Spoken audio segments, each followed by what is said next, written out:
முதலமைச்சர் வந்து தன்னுடைய இந்த மாநிலத்துடைய நிதி உரிமையை கேட்கறதுக்காக நிதி ஆயோக் கூட்டத்துக்கு போயிருக்காரு. எதிர்க்கட்சி தலைவர் அவங்க அரசியல் பண்ணதான் செய்வாங்க. 3 ஆண்டு காலம் போகல, இந்த ஆண்டு மட்டும் போயிருக்காங்க. அமலாக்கத்துறைக்காக தான் போயிருக்காங்க. யார் யாரு கேக்குற கேள்வியை பார்த்தா ரிப்போர்ட்டர் மாதிரி தெரியல. யார் அது? ரைடுக்கு பயந்து போன மாதிரி சொல்றாங்க சார். எந்த ரைடு பாத்தீங்களா? செல்லத்துக்கு ஒண்ணுமே தெரியல. ரைடுக்கு பயந்து போயிருக்காங்க.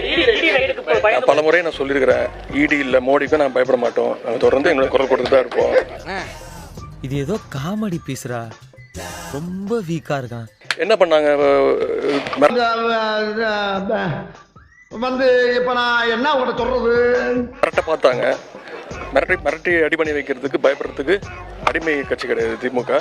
தம்பி காமெடி வேண்டாம், நான் சொல்லிட்டேன். நானு காமெடி பண்ணாதன்னு சொல்லியிருக்கேன். நானு எங்களுடைய கலைஞர் உருவாக்கின கட்சி, எங்களுடைய சுயமரியாதை கட்சி, பெரியார் கொள்கைகள். தப்பு பண்றவங்க தான் பயப்பட தேவை.